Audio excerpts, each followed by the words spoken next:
तो अब हम बात करते हैं कठोरता व लचीलेपन का मिश्रण। तो कठोरता व लचीलेपन के मिश्रण से आप क्या समझते हो? जैसे कि जो भारतीय संविधान है उसमें परिवर्तन करना कितना आसान है या कितना कठोर है? अगर परिवर्तन करने की प्रोसेस अगर किसी संविधान में आसान होती है तो वो संविधान लचीला कहलाता है, जैसे कि ब्रिटेन का संविधान। लेकिन अगर किसी संविधान में जो परिवर्तन करना है वो आसान नहीं होता है ना, संशोधन करना आसान नहीं होता, तो संविधान कहलाता है कठोर संविधान। लेकिन भारतीय जो संविधान है वो क्या है? कठोर और लचीलेपन दोनों का क्या है? कठोरता और लचीलेपन दोनों का मिश्रण है। क्यों? क्योंकि भारतीय संविधान में कुछ अनुबंध ऐसे हैं जिसमें कि अपन क्या कर सकते हैं? परिवर्तन आसानी से कर सकते हैं, लेकिन कुछ विशेष अनुबंध ऐसे हैं जिसमें परिवर्तन करना आसान नहीं है। तो भारतीय संविधान के अंदर अनुच्छेद 368 के अंदर क्या बता रखी है? संशोधन की प्रक्रिया बता रखी है, जिसमें संशोधन की जो विधियां हैं वो 3 प्रकार की है। पहली विधि है साधारण बहुमत के द्वारा। ठीक है, तो साधारण बहुमत के द्वारा आप किस किस में परिवर्तन कर सकते हैं? जैसे कि राज्यों में विधान परिषदों की समाप्ति करनी है, या फिर आपको नए राज्यों का निर्माण करना है, राज्यों की सीमाओं में परिवर्तन करना है, केंद्र शासित राज्यों का निर्माण करना है, तो आप उसमें क्या कर सकते हो? साधारण बहुमत से उसमें आप चेंजेस कर सकते हो। दूसरी प्रोसेस जो होती है वो है विशेष बहुमत के द्वारा। इसमें क्या होता है कि जो उपस्थित और जो मतदान करने वाले जो सदस्य है उसके कम से कम 2/3 बहुमत का होना, 2/3 मतों का होना जरूरी होता है। तो होता है विशेष बहुमत। संविधान जो ज़्यादातर परिवर्तन किए जाते हैं वो विशेष बहुमत के द्वारा ही किए जाते हैं। तीसरी अगर अपन बात करें तो विशेष बहुमत की जरूरत होती है, साथ ही साथ आधे से अधिक राज्यों का अनुसमर्थन भी जरूरी होता है। जैसे कि मान लीजिए कि आप राष्ट्रपति की चुनाव प्रक्रिया या फिर कार्यपालिका शक्ति है ना, तो न्यायपालिका या इनसे संबंधित कोई परिवर्तन करना चाहते हो तब आपको क्या करना पड़ता है? विशेष बहुमत के साथ साथ आधे से अधिक राज्यों का अनुसमर्थन भी इस जो विधेयक होता है उसको प्राप्त होना, संशोधन विधेयक को प्राप्त होना आवश्यक होता है। अब देखिए विश्व शांति का समर्थन है ना, सॉरी न्यायिक पुनरावलोकन व संसदीय संप्रभुता का समन्वय। तो भारत में क्या किया गया? जैसे कि मैंने आपको बताया था कि अगर जो सरकार के 3 अंग होते हैं, व्यवस्थापिका, कार्यपालिका और न्यायपालिका। अगर व्यवस्थापिका को संप्रभु बना दिया जाए तो अपने क्षेत्र में निरंकुश हो जाएगी, कार्यपालिका को अलग कर दिया जाए तो अपने क्षेत्र में निरंकुश हो जाएगी, न्यायपालिका बन सकती है, अपने क्षेत्र में स्वच्छाचारिता दिखा सकती है। इसलिए भारतीय संविधान में क्या किया गया है कि शक्तियों को अलग करने के साथ साथ शक्तियों का क्या किया गया? आपस में एक दूसरे को समन्वय भी किया गया है। कैसे?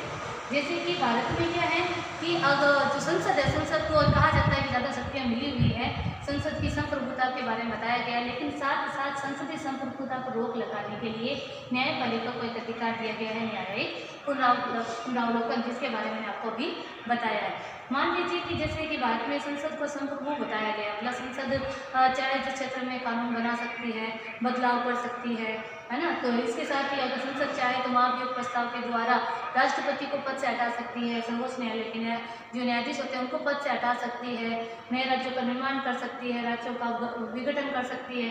तो संसद को बहुत सारा अधिकार प्राप्त है। लेकिन अगर संसद संविधान के अध्यक्ष काम करे तो न्यायपालिका को भी अधिकार है कि वो क्या करे?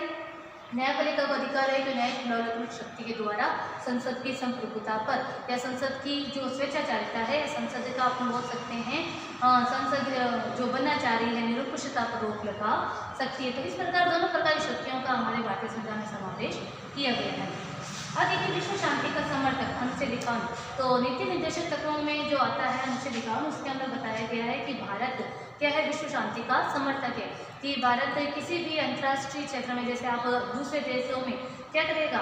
हस्तक्षेप नहीं करेगा, आंतरिक मामले में हस्तक्षेप नहीं करेगा, वह किसी के साथ में युद्ध वगैरह ऐसे पहल करते हुए युद्ध नहीं करेगा। जरूरत पड़ती है तो वो बात अलग है, लेकिन वह चाहता है कि भारत जैसे पंचशील के सिद्धांतों का समर्थन करता है ना, गुट निरपेक्षता की नीति अपनाता है। साथ ही वो ये चाहता है कि कोई भी देश एक दूसरे के राष्ट्र पर हमला न करे या शांति बनाए रखे, आपसी प्रेम जैसे भाईचारे जैसे रिश्ता भारतीय संविधान रखना चाहता है। अब बात करते हैं आपातकालीन उपबंध की भाग 18। तो भाग 18 के अंदर ये आपातकालीन उपबंध ये एकात्मक शासन व्यवस्था का गुण है। ये क्या करता है? जैसे कि भारतीय संविधान के अनुच्छेद 352, 356 और 360, अनुच्छेद 352, 356 और 360 में क्या बताया गया है? आपातकालीन उपबंध के बारे में बताया गया है। तो भारतीय राष्ट्रपति को क्या दी गई है? कुछ विशेष शक्तियाँ दी गई है, आपातकालीन शक्तियाँ दी गई है। मान लीजिए कि अनुच्छेद 352 के तहत है ना, कि अगर हमारे देश पे कोई युद्ध हमारे देश का किसी अन्य देश का युद्ध हो, सशस्त्र विद्रोह हो जाए, है ना, तो इस स्थिति में क्या कर सकता है, भारत का राष्ट्रपति भारत में आपातकाल लागू कर सकता है। तो भारत में जो संसद की जो कानून बनाने निर्माण वगैरह जो शक्ति है वो पूरे राष्ट्रपति के हाथों में आ जाती है। इसके अलावा अनुच्छेद 356 में, है ना, किसी राज्य विशेष के अंदर सशस्त्र विद्रोह होना या जो उसके संवैधानिक तंत्र का विफल होने पर क्या कर सकता है, राष्ट्रपति इस राज्य विशेष में आपातकाल लागू कर सकता है। और 360 में है विधि आपात। अगर जैसे लगे कि भारत की स्थिति ऐसी आ गई है कि भारत में इतना कर्ज में डूब गया है या फिर भारत के अंदर आर्थिक संकट आ गया है, तो उस आर्थिक संकट से उभरने के लिए राष्ट्रपति चाहे तो अनुच्छेद 360 के तहत विधि आपात की घोषणा कर सकता है। भारत में 352 और 356 का बहुत बार यूज हो चुका है, लेकिन भारत में स्थिति ऐसी कभी भी नहीं आई कि विधि आपात का लागू करना पड़े। अब देखिए लोक कल्याणकारी राज्य की स्थापना का आदर्श, है ना, तो भारत में जैसे भारतीय संविधान बहुत सारे उपबंध है, नीति निर्देशक तत्व हो गया, है ना, और इसके अलावा अपन बात करें जैसे संसद में ऐसे बहुत सारे लोक कल्याण संबंधी कार्य जैसे नियम बनाने वगैरह की जो बातें हैं, उसमें ये बताया गया कि भारतीय संविधान क्या चाहता है। जैसे प्रस्तावना की बात करें अपन, तो प्रस्तावना में भी ऐसे मूल आदर्श शामिल किए गए हैं जो लोक कल्याण की बात करते हैं, समानता, स्वतंत्रता, है ना, इस टाइप की बात करते हैं, आदर्श की बात करते हैं, आर्थिक न्याय, सामाजिक न्याय की बात करते हैं। तो भारतीय संविधान का हमेशा से उद्देश्य ये रहा है कि एक लोक कल्याणकारी राज्य की स्थापना करे, है ना, सभी गरीब पिछड़े वर्ग का क्या करें, कल्याण करें। अल्पसंख्यक के पिछड़े वर्गों के कल्याण की विशेष व्यवस्था। तो भारतीय संविधान के अंदर जो पिछड़ा वर्ग है, जैसे SC/ST कास्ट, है ना, पिछड़े वर्ग, अन्य पिछड़ा वर्ग, या फिर आपको लेना चाहते हो अनुसूचित जातियाँ, जनजातियाँ, तो इनके लिए भारतीय संसद में और विधायिकाओं, है ना, जो राज्य की विधायिका है, विधानसभाएं हैं, उसके अंदर क्या किया गया है, आरक्षण की व्यवस्था की गई है। आरक्षण की व्यवस्था अनुच्छेद 330 से लेकर के 332 तक के अनुच्छेदों में आरक्षण का प्रावधान बताया गया है। पहले जो भारतीय संविधान में जो विशेषता ये जो प्रावधान था आरक्षण का, ये 1960 तक था, ठीक है। तो अब इसको बढ़ा करके फिर 25 जनवरी 2020 को इसको खत्म होने वाला था, लेकिन फिर अभी इसको हाल ही में 2019 में इसको फिर से बढ़ा दिया गया है।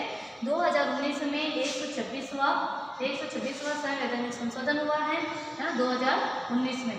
तो इसके अंदर जो आरक्षण की जो व्यवस्था है अनुसूचित जातियों जनजातियों के लिए, ये बढ़ा करके कब कर दी गई है, 25 जनवरी 2030 तक कर दी गई है। ये बात आपको ध्यान में रखनी है। तो ये अपना हो गया भारतीय संविधान की विशेषता वाला जो टॉपिक है, पूरा हो गया। अपन नेक्स्ट वीडियो में मिलेंगे किसी एक नए टॉपिक के साथ में। धन्यवाद।